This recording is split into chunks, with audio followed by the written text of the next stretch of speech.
I feel like we spend a lot of time talking about how do you become successful? How do you go viral? How do you actually have like your big break? But nobody really talks about what happens when that actually works for you.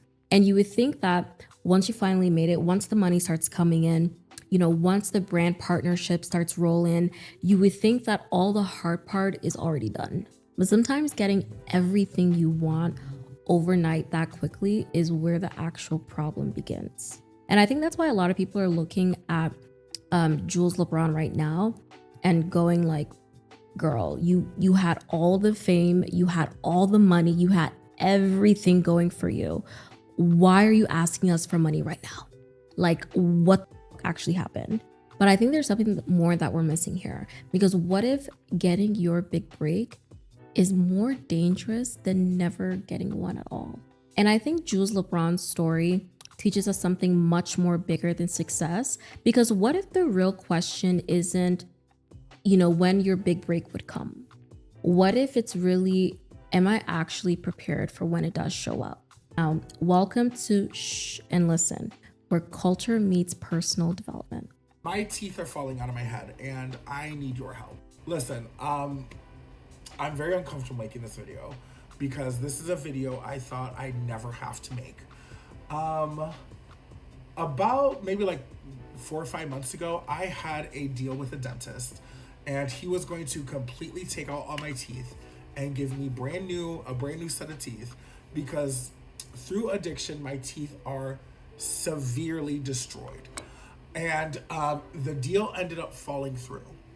And for the past maybe 2 months, you guys know I've been on my own dental health journey. I've gotten, a few cavities filled. I had a root canal. And every time I go to the dentist, it's made clear to me, I'm fighting an uphill battle. Like, it's being made clear to me that no matter how much I do here, I'm gonna eventually have to take out all my teeth. And I've already spent $6,000 on this. So I don't know what else to do. I don't want to ask my community for help, but I feel like I have no other choice at this point.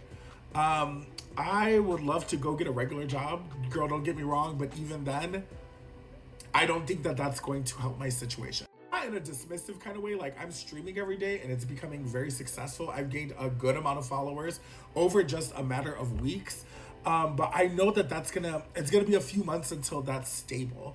And I wanted to fix my teeth on my own, but I can't like go on like this. Like every day it hurts. It hurts to drink water. It hurts to drink water, girl. Like I have a hole on each side of the upper side of my teeth, and it hurts. All my teeth are moving and they hurt all the time. And I'm just tired of being in pain. And I hate that I have to come to the internet and ask for help because everyone's struggling, but I don't know what else to do. And I feel like such a loser for crying and being like, donate to my GoFundMe. Like, girl, I got sober. I did everything I had to do. I'm trying to like be a full-time influencer still, and clearly I don't think it's working out in the best manner, but everyone always says reach out when you need help. I need help. I really need help. And not for something facetious or something that, isn't impacting my health directly. Like, I've wanted to come out here and be like, guys, help me get boobs, and guys, help me get my face, but like, I can live like this. I need to eat. Like, well, I'm the worst, I'm sorry. But like, like it hurts. It hurts to drink things. It hurts to eat. It hurts. I'm brushing 3 times a day. There's still fucking blood coming out of my mouth. I have a hole in my tooth. And I just have no money to fix it. I don't. And I didn't want to admit that to the internet because it feels like I'm such a loser. How do you go from being like influencer of the year, word of the year, and now you're on the internet asking for help? It's so embarrassing. I'm so embarrassed. But I need help. I really do. There's a link in my bio if you want to go help me. I really appreciate it. If you can't, I understand. I really do understand. Everyone's in a compromising position. And I'm not trying to cry for sympathy. I just feel so uncomfortable. Like, I also feel so uncomfortable in my skin. Like, girl, I'm already struggling being trans. I just want to be able to, like, talk and it doesn't hurt. Like, I want to be able to like smile and like what I see, and I just don't. My God, I'm so sorry.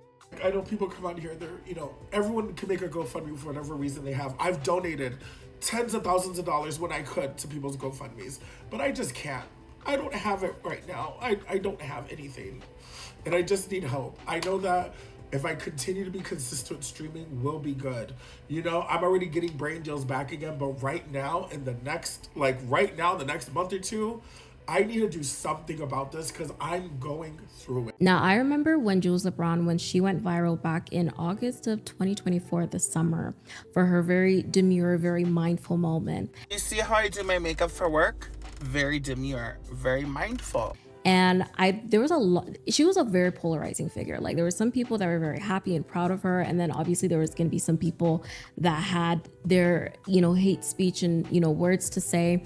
And very quickly, she was just catapulted into fame. Like, you saw her, do celebrity appearances. You saw her have major brand deals, 40K, 85K. When did the money start coming in?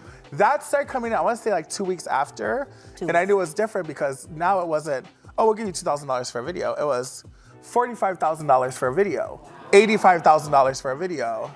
So you really saw somebody quite literally go from rags to riches in a span of like less than 90 days.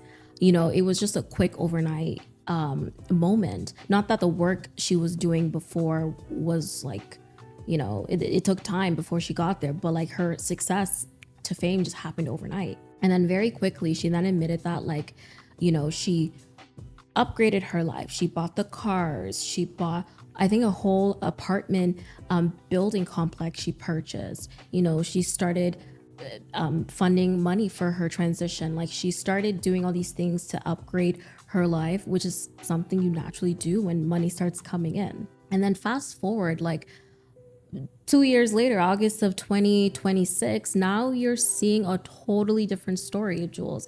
Now you're seeing her online asking over 45K for her to get money, like for her to get surgery to go fix her teeth. You're seeing, it kind of seems like all that hype and all that fame kind of dwindled down in the span of 2 years.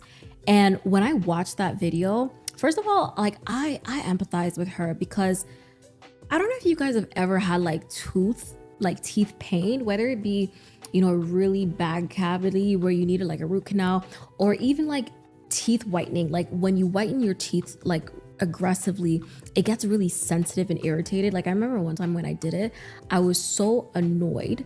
I didn't want to talk to nobody. I didn't even want to eat. It was just liquids I had to eat. Like, it's a very uncomfortable irritation from like whitening alone. So I can't imagine how much pain she's in right now, to the point where her teeth are falling out. She mentioned in the video that she can't eat.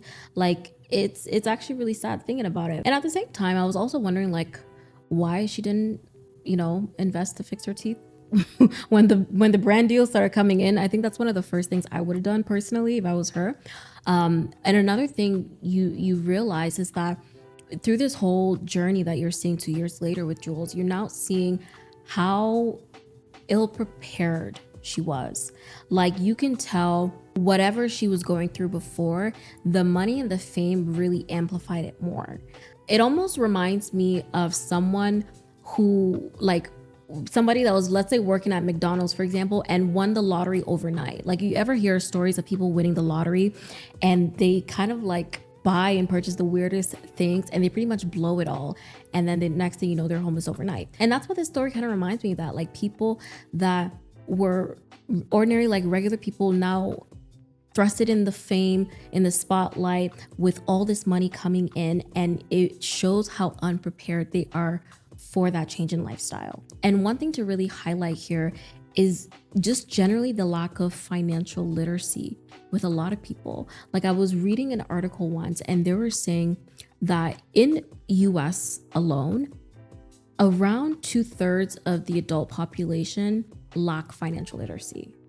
And when they did it like worldwide, they said it was like around like 67% of people don't really have the basic fundamentals when it comes to having financial literacy. And the worst part of it is that those numbers are even more when you're talking about minority communities, when you're talking about Black and Brown communities, when you're talking about, you know, people that have been marginalized. Like the lack of financial literacy is even more prominent in those spaces. So from somebody like Jules that went from paycheck to paycheck, where, you know, Uncle Sam had to tax her money before it ever touched her account. She went from that to like these deals coming in. Now she has to get an accountant. Now she has to get a lawyer. Now she has to file her taxes and you know, think about like, how do you sustain this? How do you save? How do you invest it? Like, it's a lot for somebody to take in if they've never been exposed to that before. And then let's talk about what happens when your lifestyle is now different. Now you're spending money on looking the part. Now you're spending more money on traveling more. Now you're spending more money on you know, the clothes, the shoes, the equipment, like everything needed to sustain your new lifestyle is now significantly more than what you were doing before. So when you factor in like everybody that has to eat, as far as taxes goes, as far as like paying your managers and everybody involved to help with your career, and then you not being the most financially literate to handle those finances, it makes sense how the money dwindled down quickly. And then on top of that, one of the things that stood out when I was watching her videos was that she was saying how, you know, she helps her family a lot. And I think that's a very admirable thing to do when, you know, you're in a place of privilege where you can actually do that. And at the same time, there's a lot of pressure that comes with that. There's a lot of pressure being I don't know if she's the only one in her family that made it, but let's assume that she is. There's a lot of pressure with being the only one that is financially successful in a family where everybody is sort of struggling. And then now you feel the need to be the main provider, to be, you know, Captain Save Everybody, like to make sure everybody's good, even to your, at the detriment of your mental health sometimes. That's an added pressure. And then you think about the added pressure of now social media in your new lifestyle. Like, one thing I've noticed when people go viral or they start trending, like a Jules Lebron, I noticed that there's another group of people that's waiting for somebody new to come up, that's waiting for somebody else to steal the spotlight, that's sick and tired of your moment, even though it's only been like 5 minutes, and they want somebody new on board. It's like they want to just cycle through everything, and they don't like care to savor the moment and the hard work of this person and what they achieved in order to go viral. And inherently what that does to a person is that then they start it adds more pressure to try and keep up with the virality, to try and keep up with still staying relevant. Like, this whole aspect of staying relevant is almost like a drug for some people. And there are creators, even people in business that can go through any lengths just to stay relevant and top of mind, because at the end of the day, the more attention you have from the masses, the more and you can monetize that, the more it's gonna add to your pocketbook, the more it's gonna add to your account. So there is an incentive there to try and stay viral, to try and be top of mind. But there is a downside to it, as like it is exhausting. It is quite literally, mentally, and emotionally and physically exhausting to try and keep up with that height, your peak level of fame when it was so instant. And then that's why you see her, Jules Lebron, now, she then pivoted into streaming. She started to stream more as another source of income, because getting a regular job for her, I think she said she's been applying, but there's an element of who's going to take her serious, and or safety reasons, like being a very known person trying to work a regular job, let's say. There's a lot of things to consider. So on top of not having financial literacy, having family rely on you, being in this new lifestyle and having like added expenses, dealing with the public eye, then you're now dealing with your own personal battles of substance and drug abuse, which she admitted that she dealt with before. I think, sorry, not drug abuse. I think it was substance. I'll just say substance abuse, that she dealt with before. And now when she finally reached her fame, you see how she struggled with it more when it happened. Like she mentioned that, you know, in LA she was partying a lot, she was exposed to a lot of things, like a bit of peer pressure could have, you know, caused some of that as well. So whatever issues that she was having before, it then got worse when she finally had more money to do the substances, to do more of that, to numb whatever pain or whatever pressure she was feeling, to try and block the outside noise that was coming in. So she quite literally had no protection, no guardrails. It's easy to spiral. It's easy to lose yourself in all of this. I'm gonna be known as very demure who couldn't fucking afford her life and had to come to the internet and beg for fucking money. That's what I'm gonna be known for the rest of my life. I'm so tired. I didn't do anything.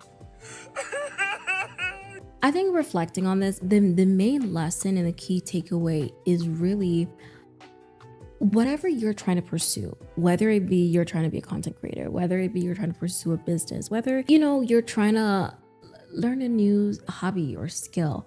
I think the main thing is aim for something that is sustainable.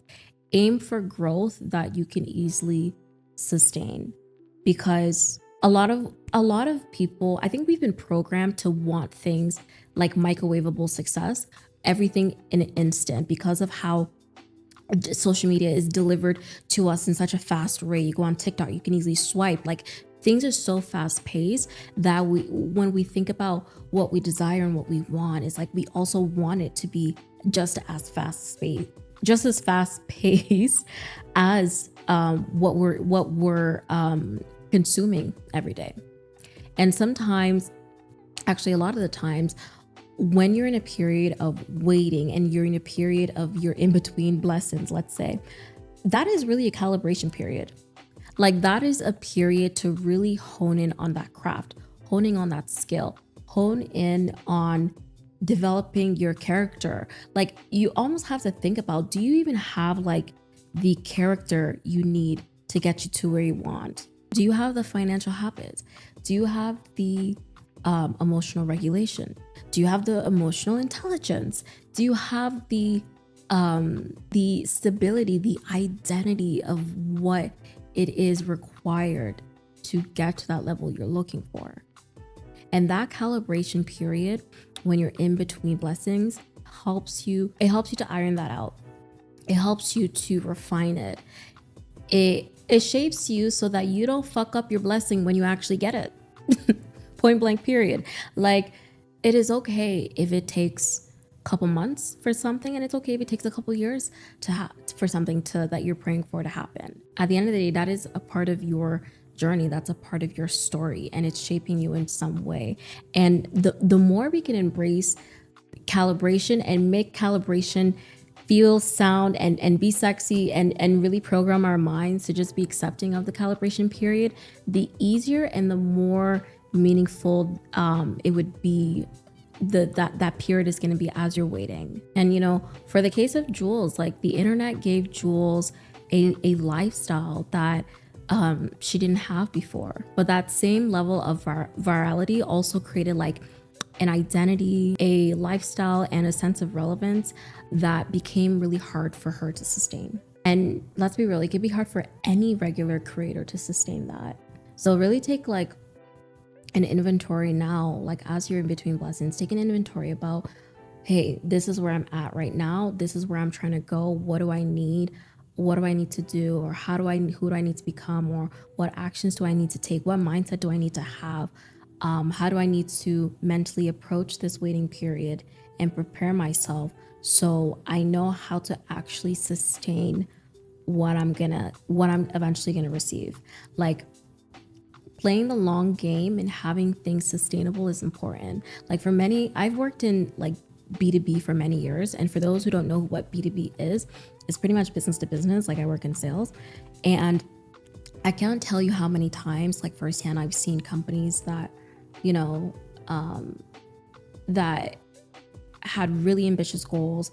They wanted to grow and scale fast, and they just couldn't sustain their level of growth. They couldn't sustain the new level they were at. So you see it happening on personal levels with creators, but you see it happen in business settings. You see it happening when even in relationships and dating, when like you've been maybe jaded for a while, and because you've gone through like hurt after hurt after hurt, and then you finally get presented with like your dream person, but you haven't gone through the time to really like heal and to spend time with yourself and to prepare yourself for this person, for your dream person. So you end up sabotaging it as you're in a relationship with them. So you see it happen in different aspects of life. And the key thing is that patience and work during the calibration is one of the key ingredients that's going to help. So you got to be it, believe it, and then take the right actions before it eventually manifests. Pray for Jules. Pray for Jules, because mental health struggles is one of those silent killers. Hey there, just your friendly neighborhood licensed mental health professional checking in to remind y'all that you do not need to challenge the validity of someone saying they're going to self-unalive. There is only one way for somebody to prove to you that they're actually going to do it. And guess what that way is? The research around self-unaliving does not support the claim that people who say it out loud are less likely to do it because they're seeking attention. In fact, the research shows the exact opposite, that there are often signs and clear signs of people wanting to self-unalive. And I am not talking about y'all ashy baby daddies, okay? Because every time we have this talk, y'all start writing paragraphs about y'all ashy baby daddies. We get it. We overstand. Now, when you add to that someone is a recovering addict, which Jules has told us several times on this app, that she is an addict in recovery, and that she is a trans woman, the likelihood goes up by a lot, significantly. So now I think it's a good time for some of you to walk away from the phones. We get it. She said something she shouldn't have said. She did something that made people upset. Okay, she gave the money from the GoFundMe back, and she said she wished she never said it. I don't think we need to be making think pieces on whether or not she is actually going to self-unalive. I think the internet is eating y'all brains. Let's wrap this up before somebody seriously gets hurt. So pray for her that she gets better and, she gets her teeth fixed and, she's able to come out of this better and stronger, smarter and wiser. And I'll catch you guys on the next one. Till next time.